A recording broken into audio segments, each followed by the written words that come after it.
प्रिय संस्कृत मित्राणि नमः संस्कृताय। आरके एजुकेशन स्टडी में आप सभी भाई बहनों का हार्दिक स्वागत अभिनंदन करते हुए हम आज प्रश्न जो मॉडल प्रश्न पत्र हैं उनकी श्रृंखला में अगली कड़ी को जोड़ते हुए यूपी, टीजीटी, पीजीटी और एलटी ग्रेड के लिए उपयोगी प्रश्न उत्तरी की क्लास में आज हम चर्चा करते हैं कुछ प्रश्नों पे।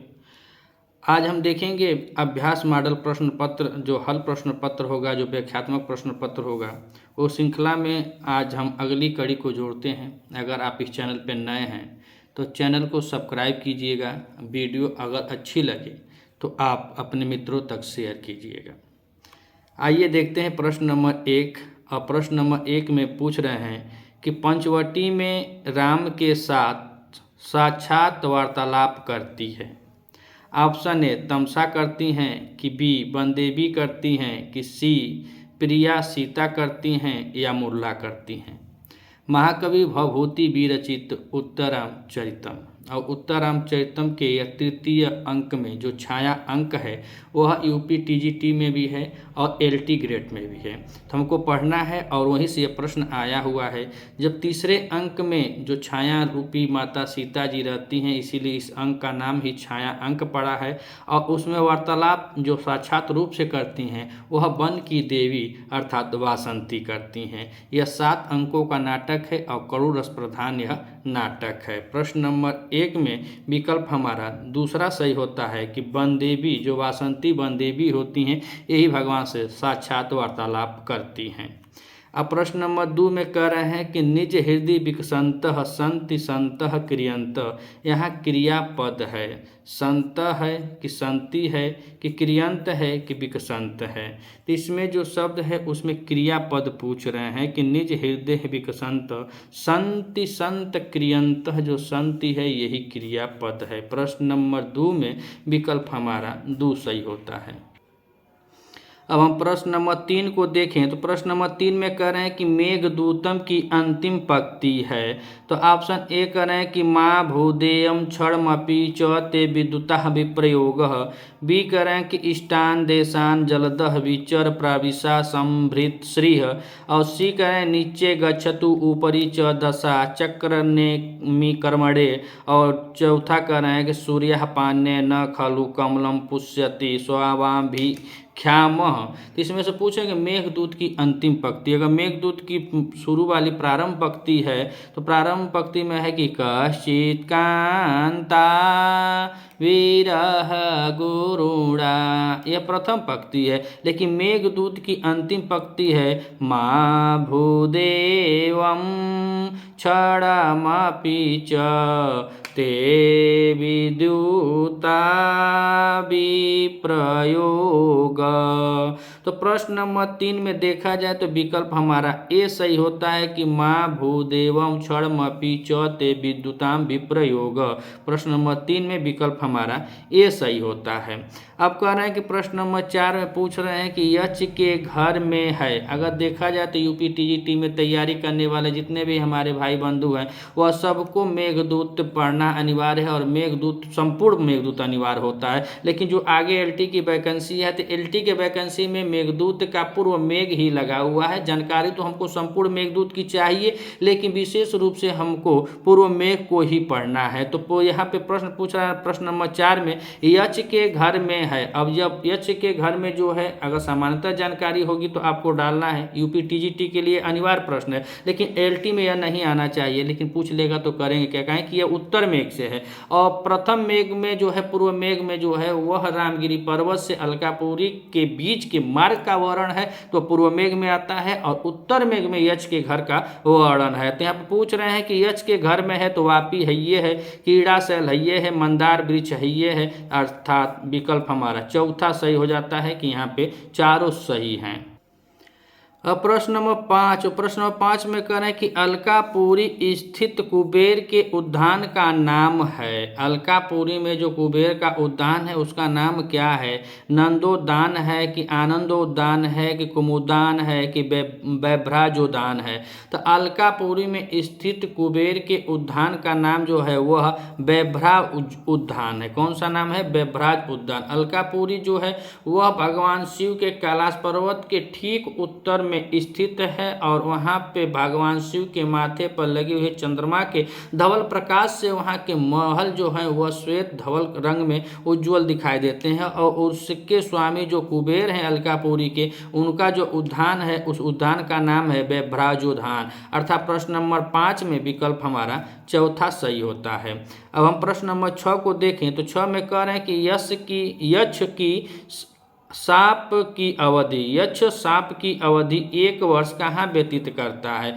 1 वर्ष कहाँ व्यतीत करता है? तो ऑप्शन ए कह रहे हैं कि देवगिरी में, 2 कह रहे हैं कि रामगिरी पर्वत में, 3 कह रहे हैं उज्जैनी में और 4 कहें कि अलकापुरी में। तो अगर हम मूल टेक्स्ट बुक की बात करें तो टेक्स्ट बुक पर पढ़ने पे हमें यह पता चलता है कि यक्ष का 8 महीना जो श्राप के अवधि थी वह अपने श्राप के 8 महीने को रामगिरी पर्वत पे काट लेता है। शेष उसके 4 महीने बचते हैं और जब उसके शेष 4 महीने बचते हैं तब वह आषाढ़स्य प्रथम दिवसे मेघमालिष्ट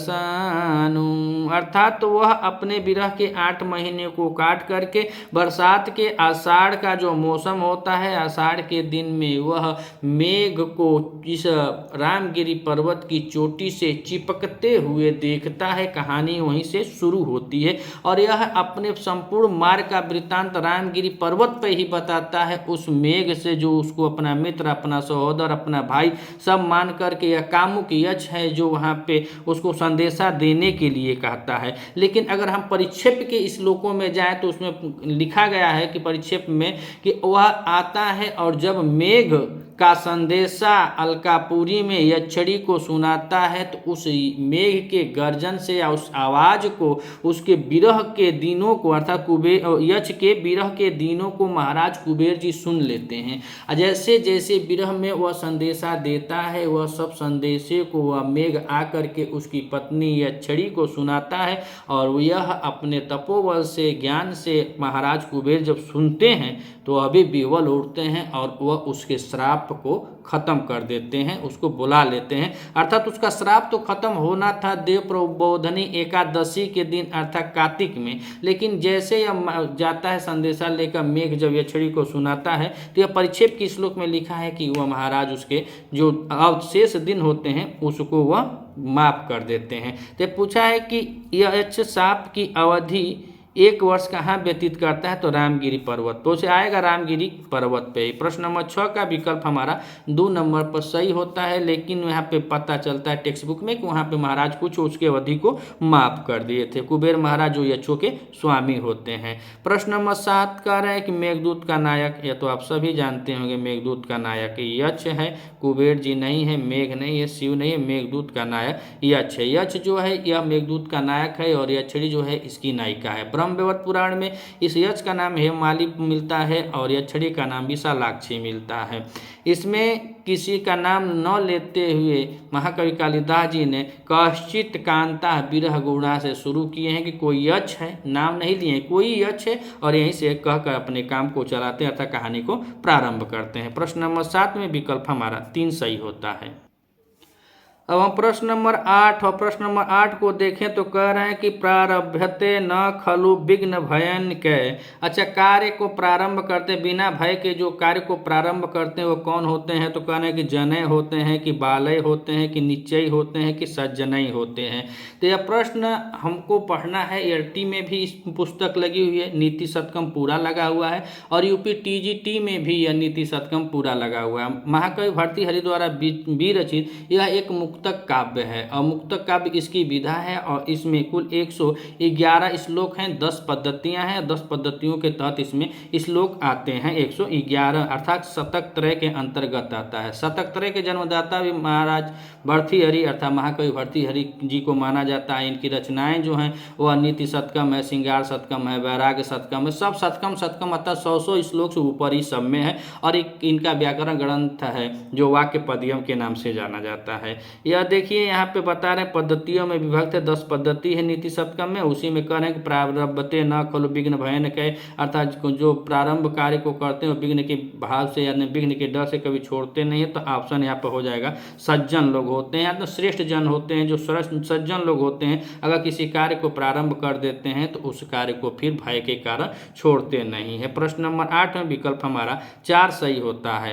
अब हम प्रश्न नंबर 9 में देखें तो कह रहे हैं कि ए परहितम स्वार्थाय निघंति नीति शतकम के अनुसार वे लोग हैं उत्तमा है कि मनुष्य राक्षसा हैं कि सामान्या हैं कि सत्पुरुषा हैं। प्रश्न नंबर 9 में देखा जाए तो ए परहितम स्वार्थ निघंति, जो दूसरों के हित में अपने स्वार्थ को सिद्ध करते हैं वह कौन से लोग होते हैं नीति शतक के अनुसार। तो पूछा कि उत्तम जन होते हैं कि मनुष्य राक्षसा होते हैं कि सामान्या होते हैं। तो यहाँ पे देखा जाए प्रश्न नंबर 9 में तो ए परहितम स्वार्थाय निघंति, जो दूसरों के स्वार्थ में क्या करते हैं निघंति अपने स्वार्थ को ले लेते हैं वह मानुष राक्षसा। कह रहे हैं भर्तृहरि जी वहाँ पे मानुष राक्षसा होते हैं। प्रश्न नंबर 9 में विकल्प हमारा दूसरा सही होता है।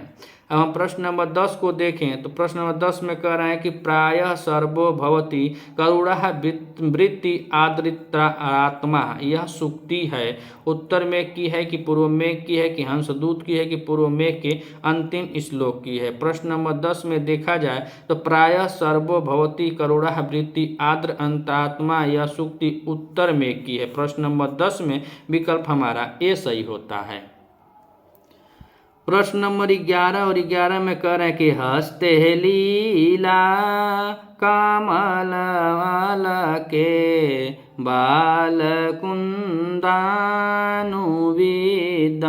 इस पंक्ति में वर्ण है। तो यह श्लोक वाचन से ही जितने भाई बहन हमारी तैयारी किए होंगे या कर रहे हो, जिनको जानकर जो पढ़ेंगे तो वो जान जाएंगे कि मंदाक्रांता छंद है और यह मेघदूत में निबद्ध है। और स्पेशल टीजीटी वाले जो हम जैसे हम विद्यार्थी हैं तो हम भी यही हैं, तो हम लोग टीजीटी वाले जो भी मेहनत कर रहे हैं 1 घंटा 2 घंटा समय देते हैं वो सब जान जाएंगे। श्लोक पढ़ते जान जाए कि मंदाक्रांता छंद है, 17 वर्ण होते हैं और यह गेय छंद होती है। इसमें एक ही काव्य जो है हमारा निबद्ध है, मेघदूत है 2 खंडों में इत्यादि सब कुछ जान जाएंगे। तो यहाँ पे प्रश्न नंबर 11 में है मेघदूत में कहा गया कि हस्ते लीला कमल मल के बाल कुंदानुविदम, कह रहे हैं कि उज्जैनी के वनिताओं के लिए है कि अलकापुरी की कामनियों के लिए कि विदिशा सुंदरियों का है कि दसाड़ की कन्याओं के लिए। तो दसाड़ में कन्याओं का वर्णन नहीं। अगर आप इस चैनल पर नए हैं, अगर आप अपने शुरू से तैयारी करना चाहते हैं टीजीटी आगामी भी वैकेंसी दिखाई दे रही है और पीछे से भी जो तैयारी किए हैं और एएलटी में अगर मेघदूत की क्लास आपको अगर हमारी अच्छी लग रही हो तो आप सानिध्य साहित्य हमारा चैनल है जिस पर हम वीडियो अपलोड करते हैं, सानिध्य साहित्य पर मेघदूत की क्लास प्रतिदिन एक श्लोक हम डालते हैं। लगभग उस पर अभी 40-41 श्लोक ही पड़े हुए हैं, लगभग 40 श्लोक पड़े हुए हैं। आप देखना चाहते हैं तो आप हमारे चैनल को सब्सक्राइब करके वहाँ पे देख सकते हैं। और इस चैनल पे बस हमारे प्रश्न उत्तरी की क्लास चलती है। तो हस्ते नीला कमल अलके बाल कुंदा, यहाँ पे अलकापुरी की कामनियों की बात करते हैं। क्या कि पूर्व मेघ में यह सौंदर्य का वर्णन नहीं है, उज्जैनी में वनिताओं का वर्णन नहीं किया गया है कि वह लीला कमल ऐसे उनका नहीं है। वहाँ जो वेश्याएं हैं उनका वर्णन किया गया है। फिर श्लोक नंबर 40 में उज्जैनी में जो योषिताम है गच्छन्ति रमण वसती में योषिताम, तो वहाँ पे जो वहाँ के विशाखाएँ हैं जो अपने प्रेमी से मिलने जा रहे हैं उनका वर्णन मिला है विदिशा में, और दसाड़ में कन्याओं का नहीं है। यहाँ पे अलकापुरी की कामनियों का वर्णन करते हुए यह उत्तर मेघ में कहता है। प्रश्न नंबर 11 में विकल्प हमारा 2 सही होता है। अब हम प्रश्न नंबर 12 में देखें तो 12 में कह रहे हैं कि ततस्थम नैरास्यदापि च कलुषम विप्र्यवसा, इसमें छंद कौन सा है? ततस्थम नैरास्य अपि च कलुषम विप्र्यवसा। तो यहाँ पे मंदाक्रांता है कि शिखड़ी है कि हरड़ी है कि शार्दुल विकृत है? तो यहाँ पे शिखड़ी छंद है कि कि ततस्थं नैरास्यात् अपि च कलुषं विप्रियवसा रसैरुदैच्छिन्ना यमन सबलागशिखरिणी। तो प्रश्न नंबर 12 में विकल्प हमारा 2 सही होता है। प्रश्न नंबर 13 और 13 में कह रहे हैं कि छा एव मैत्रीय खलु सज्जना नाम। यहाँ अलंकार है, रूपक अलंकार है कि उपमा अलंकार है कि यमक अलंकार है कि उत्प्रेक्षा अलंकार है। छा एव हो गया है। मैत्री खलु सज्जना नाम में उपमा अलंकार है। प्रश्न नंबर 13 में विकल्प हमारा दूसरा सही होता है। अब हम प्रश्न नंबर 14 देखें तो 14 में कह रहे हैं कि संताम केनोपदिष्टम विषम समिधा आवर्त ईदम। इस श्लोकांश में छंद है, शिखरड़ी है कि मंदाक्रांता है कि शार्दूल विकृत है कि हरड़ी छंद है। प्रश्न नंबर 14 में देखें तो यहाँ पर भी यह शिखरड़ी छंद में निबद्ध है। प्रश्न नंबर 14 में विकल्प हमारा ए सही होता है। अब हम प्रश्न नंबर 15 में देखें तो पूछ रहे हैं कि पति पत्नी के अर्थ में अशुद्ध पद है। तो कह रहे हैं ऑप्शन ए कह रहे हैं कि दंपति है, जमपति है कि जायापति है कि इनमें से कोई नहीं। प्रश्न नंबर 15 में देखा जाए तो दंपति का मतलब होता है पति पत्नी, जमपति का भी मतलब होता है पति पत्नी, और जायापति यानी कि जायापति, जाया माने पत्नी तो जायापति तो पति पत्नी इसका भी अर्थात इनमें से कोई नहीं, अशुद्ध पद कोई नहीं है, यानी सब सही है। प्रश्न नंबर 15 में विकल्प हमारा 4 सही होता है।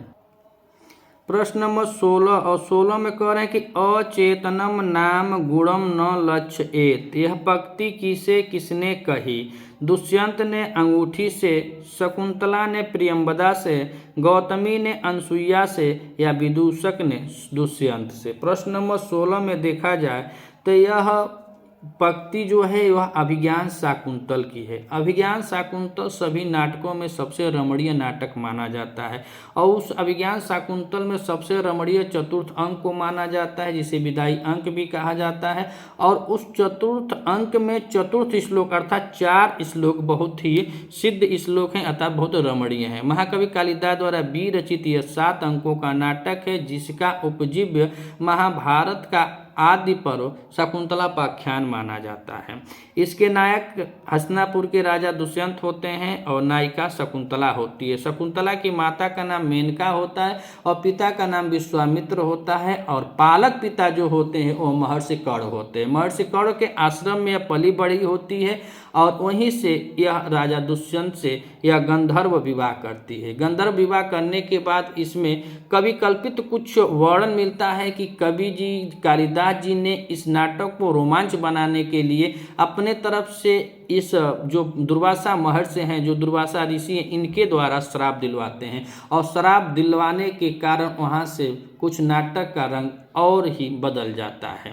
और जिस नाटक का रंग जब बदल जाता है अर्थात उसमें रोमांच और आ जाता है, तो वह उसके निवारण में बताते हैं कि यह अभिज्ञान अर्थात अभिज्ञान माने पहचान, और इसमें देखा जाए तो अभिज्ञान का मतलब है कि अंगूठी, अर्थात कि वह श्राप देते हैं और कहते हैं कि अगर श्राप देने के बाद फिर उसके पश्चाताप के लिए इनकी प्रिय सखिया जो प्रियंवदा है, अनसुईया है, जब वह निवारण करते हैं तो कहते हैं कि जाइए तुम, जब वह कुछ पहचान की चीज़ उसको दिखाएंगे तो राजा को पुनः होश आ जाएगा। तो यहाँ पे अचेतनम नाम गुणम न लक्ष्यते, यह दुष्यंत ने अंगूठी से कहा है। किससे कहा है? दुष्यंत ने अंगूठी से कहा है। जब वो 6ठे अंक में जब देखते हैं धीवर के को पकड़ कर लाते हैं मछली के पेट से, जब अंगूठी निकलती है तो उस अंगूठी को देखते ही महाराज दुष्यंत को संपूर्ण स्मरण हो जाता है। प्रश्न नंबर 16 में विकल्प हमारा ए सही होता है।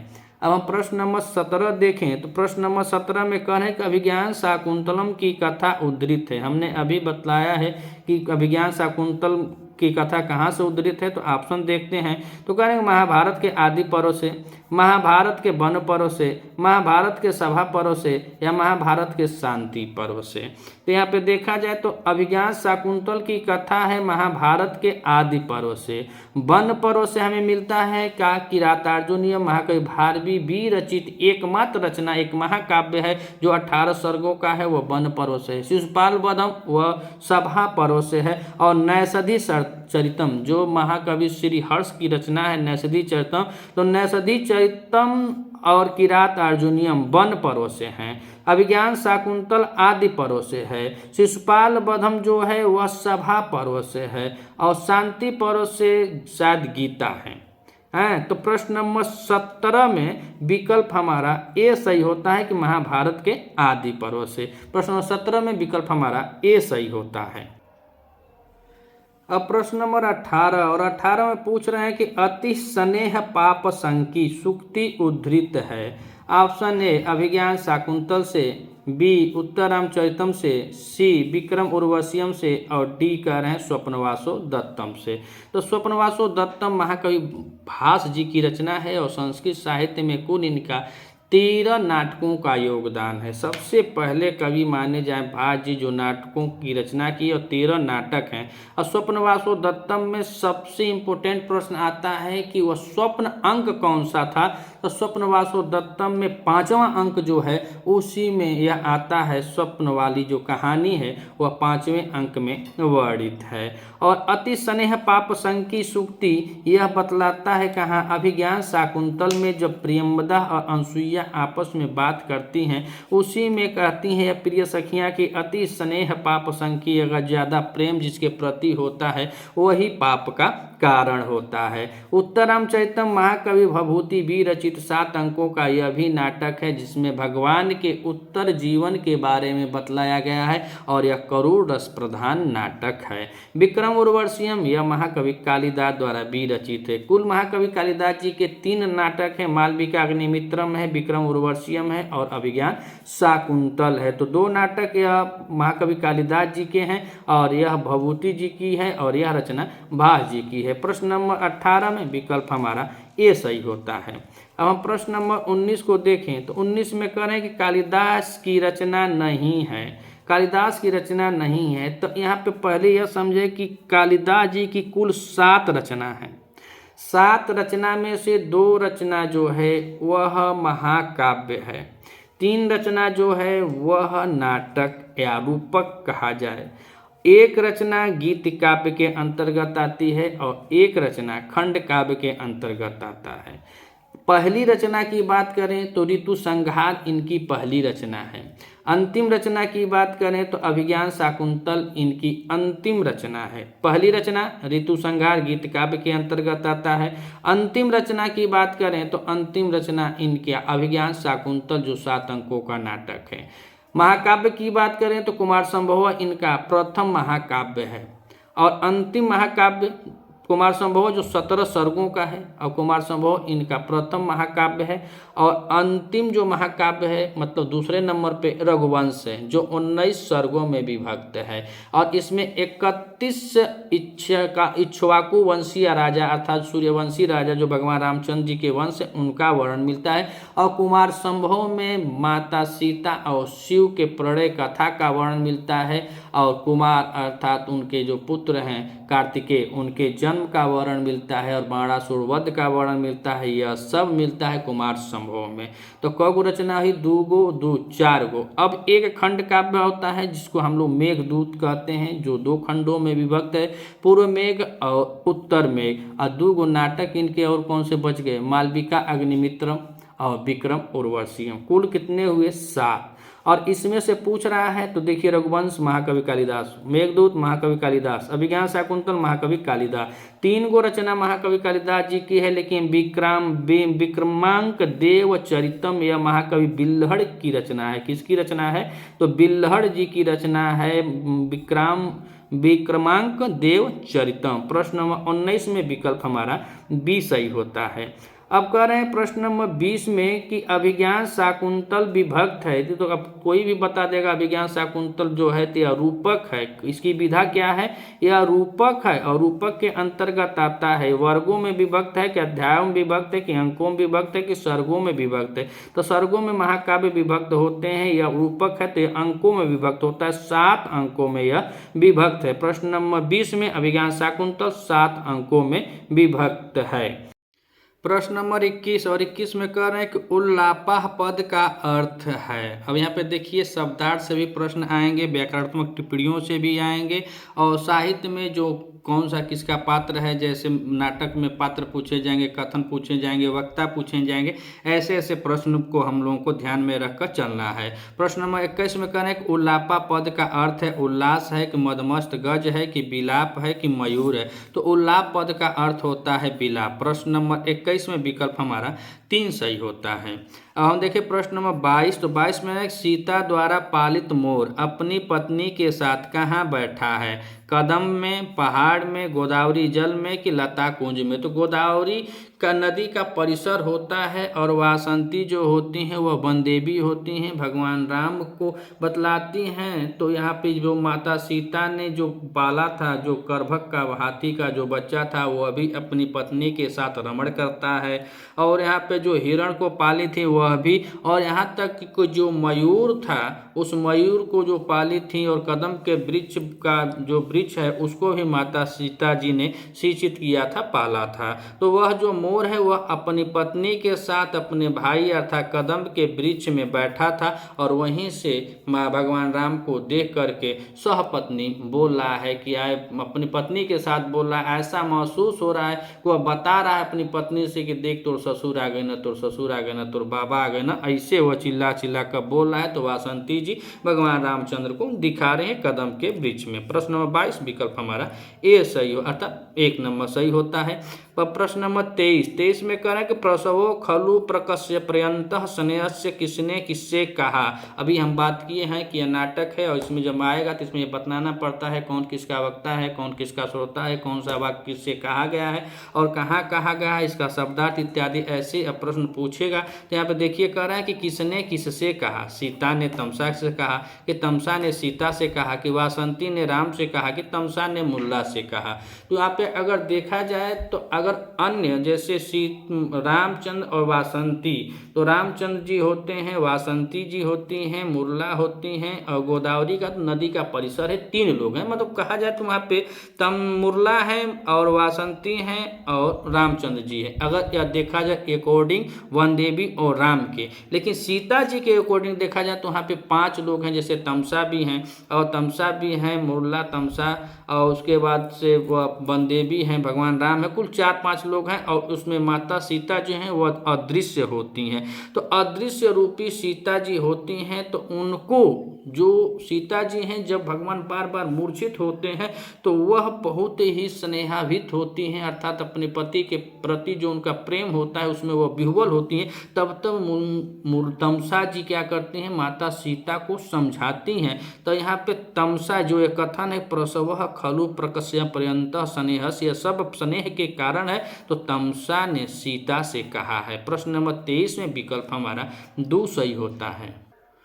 प्रश्न नंबर 24 और 24 में कह रहे हैं कि कालिदास की नाट्य कृतियाँ हैं, 7 हैं कि 3 हैं कि 2 हैं कि 4 हैं। तो हमने बताया कि महाकवि कालिदास जी की कुल 7 रचनाएं हैं, कुल 7 रचनाएं हैं, जिसमें से 1 खंड काव्य है, 1 गीति काव्य है, 2 महाकाव्य हैं और 3 नाटक हैं। यहाँ पे नाटक के बारे में पूछा है कि नाट्य कृतियाँ कितनी, उनकी नाटक की रचनाएं कितनी है, तो 3 है। प्रश्न नंबर 24 में विकल्प हमारा 2 सही होता है। अब प्रश्न नंबर 25 में कह कालिदास के सभी नाटक हैं, दुखांत हैं, सुखांत हैं कि कल्पांत हैं कि उत्तेजनात्मक हैं। तो इनके सभी नाटक अगर देखा जाए महाकवि कालिदास जी के सभी नाटकों का वर्णन कर रहे हैं कि अंत कैसा है, तो सभी सुखांत हुए हैं। प्रश्न नंबर 25 में विकल्प हमारा 2 सही होता है।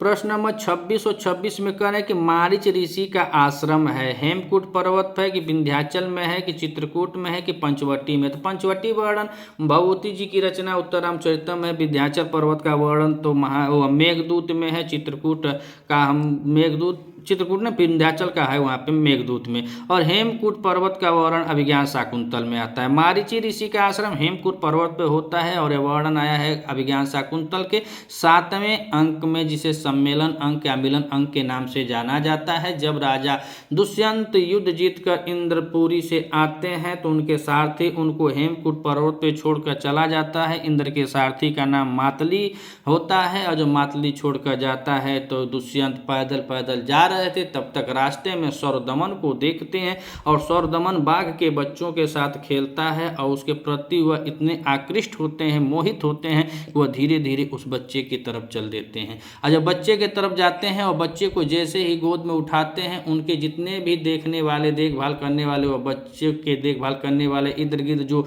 महिलाएं थी सब अवाक हो जाती हैं। कहें कि जो बालक था उसका नाम सौरदमन था। बाद में जाकर उसी बालक का नाम भरत पड़ा और भरत के नाम से ही भारतवर्ष नाम पड़ा। यह सब हम लोगों को पढ़ाया और बताया जाता है। तो जब सौरदमन छोटे थे तो बाघ के बच्चों से खेलते थे और उनके हाथ में एक औषधि बांधी थी। उस औषधि का अर्थ यह था कि अगर उनके माता पिता के अलावा कोई अगर छू देगा तो वह जल का भस्म, यानी कोई प्रेमी जन को छोड़ करके और कोई छुएगा तो वह जल का भस्म हो जाएगा। और यहाँ पे राजा अपरिचित होते हुए जब वह सौरदमन को अपनी गोद में उठाते हैं तो वहाँ पे औषधि कोई काम नहीं करता। सब अवाक होकर देखते हैं। तब जा कर के मारीच ऋषि के आश्रम में यह जो आते हैं और इन्हीं मारीच ऋषि का जो शिष्य होता है गालो, यह शकुंतला और दुष्यंत के मिलन का खबर ले जाके काश्यप अर्थात कौरव ऋषि को बतलाता है। तो मारीच ऋषि का आश्रम यहाँ पूछा गया है तो यह हेमकूट पर्वत पर होता है। अंतिम में दुष्यंत और क्या शकुंतला का मिलन कहाँ होता है? यही मारीच आश्रम पर होता है। सौरदमन कौन होता है? वह दुष्यंत और शकुंतला का पुत्र होता है, जो बाद में बहुत ही चक्रवर्ती राजा होता है। शुरू में 4th अंक में इसको वरदान भी मिला था कि शर्मिष्ठा जैसे अपने चक्रवर्ती पुत्र पुरु को जन्म देती है, हे वत्स्य तुम भी एक चक्रवर्ती पुत्र को जन्म देना। नंबर 26 में विकल्प हमारा ए सही होता है। अब हम बात करते हैं प्रश्न नंबर 27 में करें शकुंतला के जन्मदाता पिता थे, कौरव थे कि विश्वामित्र थे कि दुर्वासा थे कि मारीच थे? तो दुर्वासा ऋषि बस इसमें श्राप देने आते हैं, नेपथ्य से बस श्राप देते हैं और श्राप देकर चले जाते हैं।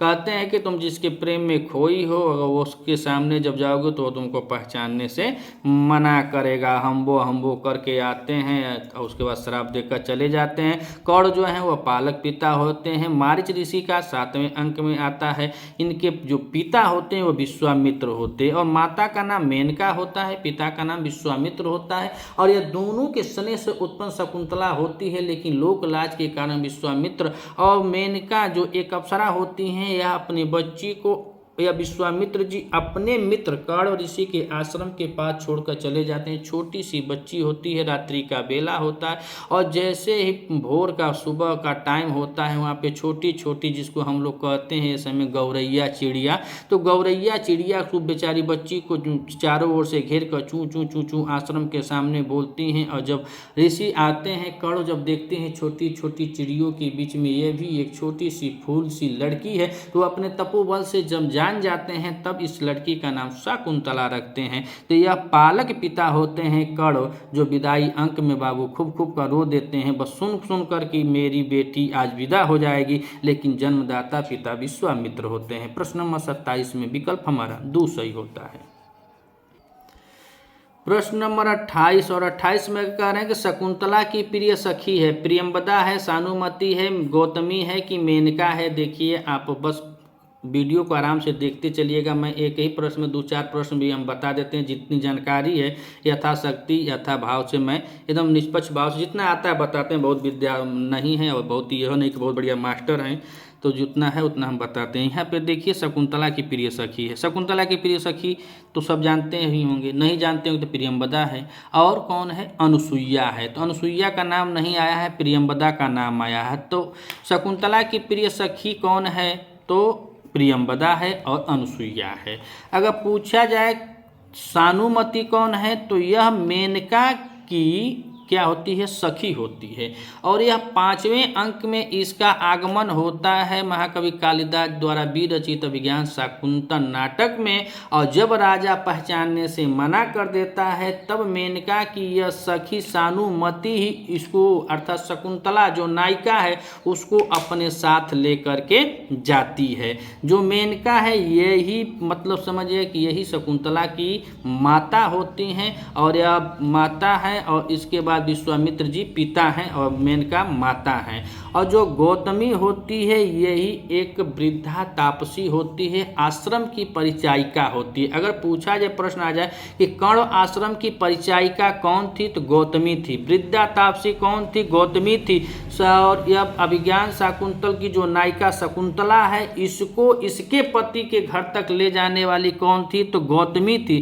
गौतमी, सारंग और शारदत्त ही चतुर्थ अंक के बाद 5वें अंक में यही तीनों हस्तिनापुर लेकर जाते हैं। और जब राजा शकुंतला को पहचानने से मना कर देता है तो वहाँ पे सारंगो और सारंगो शायद वह दोनों के बीच में कुछ उच्च बात होती है, तड़प झड़प होती है। लेकिन उसके बाद जब शकुंतला को फिर भी राजा पहचानने से मना कर देता है तो यह लोग आते हैं और 5वें अंक में यह गौतमी, सारंग और शारदत्त जो हमारे सनातन धर्म में माना जाता है कि जब बेटियां एक बार ससुराल में चली जाएं दोबारा न जाएं, तो इस धर्म का पालन करते हुए चूंकि अब तो बहुत समझदारी आ गई, पहले नहीं थी, तो उसके ससुरारे में था उसके ससुरा था उसके घर ले जाकर उसको वहीं छोड़ दिए और फिर वह लोग चले आए। और जब वह बिलखती रह गई, रोती बिलखती शकुंतला जो इसकी नायिका है गर्भावस्था में बेचारी जब बिलख बिलख कर रो रही है तब जाके यह मेनका की सखी सानुमति आती है और उसको अपने साथ लेकर जाती है। तो प्रश्न हमारा यही था कि शकुंतला की प्रिय सखी प्रियंवदा और अनसुईया है, लेकिन आपको जानकारी मिल गई कि सानुमति कौन थी,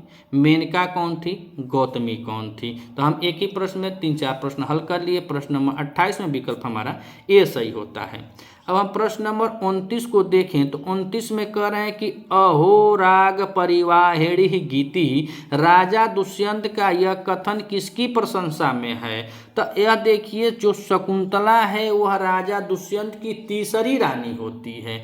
यह उनके पहले उनकी 2 रानियां होती हैं। पहली रानी का नाम वसुमती होता है, दूसरी रानी का नाम हंसपदिका होता है और यह तीसरी रानी के रूप में गंधर्व विवाह किए थे कर्ण आश्रम में। कर्ण आश्रम में विवाह कर चले जाते हैं और दुर्वासा के श्राप के कारण यह पहचान भी नहीं पाते हैं, लेकिन इनकी रानियां इनको जानती थी। प्रश्न बाबू फसल का कि दुष्यंत का कथन किसकी प्रशंसा में है कि अहो राग परिवाहिणी गीति, शकुंतला के गाने पर है कि गौतमी के गाने पर है कि हंसपदिका के गाने पर है कि वासुमती के गाने पर है। तो हम लोग देखेंगे तो यह जो 5वां अंक है जिसमें वह पहचान नहीं पाते हैं उसी के अंतर्गत आता है कि जो हंसपदिका है वह बीड़ा वादनी है, बीड़ा बहुत अच्छा बजाती है। जैसे उदयन बीड़ा बजाने का बहुत माहिर होता है वैसे ही यह भी बीड़ा बजाती थी। अंतर यह है कि वह राजा होता है, यह रानी होती है। प्रश्न नंबर 29 में वही पूछ रहा है। तो यहाँ पे बात कर रहे हैं कि अहो राग और यह हंस हंस कर कौन हंसपदिका वो अपने गाने के माध्यम से वह राजा को उलाहना देती है। कुछ ऐसा गाना है जिसमें वो उलाहना देती है कि हे राजा तू तो खूब नवीन नवीन, आज की भी स्त्रियां यही हैं तब भी स्त्रियां हैं, तो हंस करके ताना मारती हैं राजा को कि आप नवीन कलियों को चुनते हैं और सबको छोड़ देते हैं। इतना मस्त राग से गाई है, उसी गाने की ये प्रशंसा कर रहे हैं। काहे कि अभी भुलायल हो कि हम के कहती काहे कि हम शकुंतला के छोड़ देने और शकुंतला का याद इनको नहीं आ रहा है। तो यह हंसपदिका के गाने पर बोले हो राग परिवाहिणी गीति, मन बहुत सुंदर गाना, और यह कथन दुष्यंत का हंसपदिका के गाने पर है। प्रश्न नंबर 29 में विकल्प हमारा 3 सही है। प्रश्न नंबर 30 और 30 में कह रहे हैं कि को अन्यो हुतवाह दग्ध प्रभवती सुक्ति उद्धृत है। अभिज्ञान शाकुंतल से कि नीति शतकम से, उत्तरामचरितम से कि मेघदूत से। प्रश्न नंबर 30 में देखा जाए तो प्रश्न नंबर 30 में कौन सा विकल्प सही है तो को अन्यो हुतवाहत दग्ध प्रभवती अर्थात यह अभिज्ञान शाकुंतल से। अभिज्ञान शाकुंतल महाकवि कालिदास द्वारा विरचित 7 अंकों वाला नाटक है। नीति शतकम महाकवि भर्तृहरि द्वारा विरचित एक मुक्तक काव्य है जिसमें 10 पद्धतियों में 111 श्लोकों में निबद्ध है। उत्तर रामचरितम महाकवि भवभूति वीर यह भी 7 अंकों का करुण रस प्रधान नाटक है और मेघदूत खंड काव्य जो 2 खंडों में विभक्त है मंदाक्रांता छंद में निबद्ध है, महाकवि कालिदास द्वारा विरचित है मेघदूत खंड का। प्रश्न नंबर 30 में विकल्प हमारा ए सही होता है अर्थात ए। अब यहाँ पे कह रहे हैं प्रश्न नंबर 31 में अभिज्ञान शाकुंतलम का पात्र है। अभिज्ञान शाकुंतल का पात्र है तो वह संतक है कि अगस्त है कि अत्रि है कि शार्दूल है। तो यहाँ पे सभी हमने चर्चा किया कि यहाँ पे शार्दूल और सारंगो यह 2 ऋषि कुमार होते हैं, ऋषि शिष्य होते हैं और गौतमी यही तीनों लोग लेकर के शकुंतला को उसके पति गृह को जाते हैं। और यहाँ पे वसंतक जो है यह तो विदूषक है रत्नावली का और अगस्त ऋषि है और अत्रि नहीं है। अभिज्ञान शाकुंतल का पात्र जो है वह शार्दूल है। प्रश्न नंबर 31 में विकल्प हमारा 4 सही होता है। अब हम प्रश्न नंबर 32 में देखें तो कह रहे हैं निरंध पद का अर्थ है काला है कि घना है कि जल है कि बादल है। और निरंध जो आता है यह पद आया हुआ है हमारा शिवराज विजयम में जो संस्कृत ऐतिहासिक उपन्यास के रूप में शिवराज विजयम महाकवि अंबिका दत्त व्यास द्वारा विरचित है और उसका प्रथम निश्वास लगा हुआ है जो 3 विराम और 12 निश्वासों में विभक्त है। तो हमको पढ़ना है क्या प्रथम निश्वास। और निरंध मतलब घना होता है। निरंध बाल कदली ऐसा शब्द आया हुआ है। निरंध बाल कदली घने हाँ केले की झुरमुटों में वह सवर्णी जो लड़की बेचारी होती है वह छिप जाती है। वहीं पे यह पद आया कि निरंद बाल कदली अर्थात घने हैं केले के झुरमुटों में छिप गई थी। तो प्रश्न नंबर 32 में विकल्प हमारा 2 सही होता है। प्रश्न नंबर 33 और 33 में कह रहे हैं आदात में धातु एवं लकार का सही विकल्प है। दा धातु लुंग लकार प्रथम पुरुष एक वचन है कि दा धातु लुंग लकार प्रथम पुरुष बहुवचन है कि अद धातु लट लकार प्रथम पुरुष एक वचन है कि दा धातु लुंग लकार प्रथम पुरुष एक वचन है। तो प्रश्न नंबर 33 में देखा जाए तो यह आदात रूप बनता है दा धातु लुंग लकार प्रथम पुरुष एक वचन के रूप में बनता है और यह 2 जगह दिया है। दा धातु लुंग लकार प्रथम पुरुष एक वचन यहाँ भी दे दिया है और यहाँ पर भी दे दिया है। लुंग लकार प्रथम पुरुष बहुवचन है और यहाँ पे दिया है दा धातु है और द धातु लकार का सही विकल्प कौन सा है। तो यहाँ पे मिस्टेक से मिसप्रिंट हुआ है। यहाँ पे लुंग लकार प्रथम पुरुष एक वचन में दिया है और यह भी दिया है। तो यहाँ पे सही कौन सा माना है तो 1 और 4 ये दोनों सही हो जाएंगे। प्रश्न नंबर 33 में विकल्प हमारा जो है यह यही सही हो जाएगा कि दा धातु लुंग लकार प्रथम पुरुष एक वचन और यह यहाँ पर भी लिख दिया है। अब हम देखें प्रश्न नंबर 34 में 34 में कह रहे हैं कि समासव्यूही पद की व्याकरणात्मक प्रकृति है अर्थात इसमें समासव्यूही में भी हमको बताना है उपसर्ग है प्रत्यय है धातु है लकार है। तो पूछ रहे हैं कि सम और आ उपसर्ग पूर्व स्वा धातु लोट लकार मध्यम पुरुष एक वचन है कि समा है समा के साथ स्वस्थ लोट लकार मध्यम पुरुष द्विवचन है कि सम और आंग उपसर्ग पूर्वक स्व धातु में लोट लकार मध्यम पुरुष एक वचन है उपरोक्त में से सभी है। तो प्रश्न नंबर 34 में देखा जाए तो सम आ श्वास लोट का मध्यम पुरुष एक वचन इसमें भी बना है समासव्यूही बनता है और समा और अश्व के साथ लोट का मध्यम पुरुष द्विवचन में भी समासव्यूही बनता है और सम और आंग उपसर्ग पूर्वक स्वस्थ में लोट का मध्यम पुरुष में अर्थात उपरोक्त हमारा सही हो जाएगा अर्थात सभी सही हैं। अब प्रश्न नंबर 35 प्रश्न नंबर 35 और 35 में कह रहे हैं कि शकुनी पद का अर्थ है। देखिए यहाँ शब्दार्थ पूछ रहा है शगुन शुभ समय है कि पंछी है कि मृग है कि वृक्ष है। तो शकुनी और शकुनी आया हुआ है अभिज्ञान शाकुंतल में हमने बताया कि जो शकुनी पंछी होते हैं छोटे छोटे उन पंछियों के चिलचिलाहट से जो चू चू चू चू बोलती हैं उसीलिए उसका नाम शकुंतला रखा गया। शकुनी पंछियाँ उनको घेर कर बैठी थी तो यहाँ पे पंछी हो जाएगा शकुनी माने यह पंछी है। प्रश्न नंबर 35 में विकल्प हमारा 2 सही होता है। अब हम प्रश्न नंबर 36 को देखें तो 36 में कह रहे हैं कि ओदनम भुज्यानो विषम भूंकते में ओदन की कर्म संज्ञा किस सूत्र से हुई है। चावल पकाते हुए विष बना चावल भुजन दो ओदनम माने चावल को बनाते हुए विष बना दिए तो क्या हो ओदनम में कर्म संज्ञा तथा युक्तम चानी सिप्तम है कि कर्तरी सिप्तम कर्म है कि कर्मणि द्वितीय है कि अकथतम च से यहाँ पे कर्म संज्ञा हुई है। तो प्रश्न नंबर 36 में देखा जाए तो प्रश्न नंबर 36 में यह कर्तु इरिसिप्तम कर्म से यहाँ पे कर्म संज्ञा हुई है। प्रश्न नंबर 36 में विकल्प हमारा 2 सही होता है। अब हम प्रश्न नंबर 37 और 37 में कह रहे हैं कि अकथित कर्म की गिनती में यह धातु नहीं है। अकथित जो कर्म होता है, अकथित धातु पूछा, अकथित कर्म में गिनती नहीं होती है। तो अकथित कर्म में दूह पच पठ दंड, दूह पच दंड यह तो तीनों की होती है, बस पठ का नहीं होता है। अकथित कर्म में इस धातु की गिनती नहीं तो पठ की नहीं होती है, और दूह पच दंड इत्यादि इनकी गणना होती है। प्रश्न नंबर 37 में विकल्प हमारा 3 सही होता है। प्रश्न नंबर 38 और 38 में कह रहे हैं कि अकथितम कर्म की परिगणना में किस धातु की गिनती है। लिख की है कि रम की है कि क्रिय की है कि ची की है। अकथितम कर्म में परिगणना में किस धातु की गिनती है। प्रश्न नंबर 38 और 38 में देखा जाए तो हमने कहा कि दूह पच दंड भू ची आता है। इसके अंतर्गत 16 द्विकर्मक धातुएं होती हैं। 16 द्विकर्मक धातुओं के अंतर्गत दूह पच दंड ची आते हैं, और ये लिख रम नहीं आएगा, वही पूरा अकथितम कर्म की परिगणना ऑप्शन हमारा 4 सही होता है कि ची धातु है। अब प्रश्न नंबर 39 में कह रहे हैं कि अस्माकीनम में किस प्रतिपादिक से खै प्रत्यय आता है। अस्माकम में कि अस्मद में कि अदस में कि एतद में। प्रश्न नंबर 39 और प्रश्न नंबर 39 में देखा जाए तो अस्माकीनम में किस प्रतिपादिक से घै प्रत्यय तो अस्मद में आता है। प्रश्न नंबर 39 में विकल्प हमारा 2 सही होता है।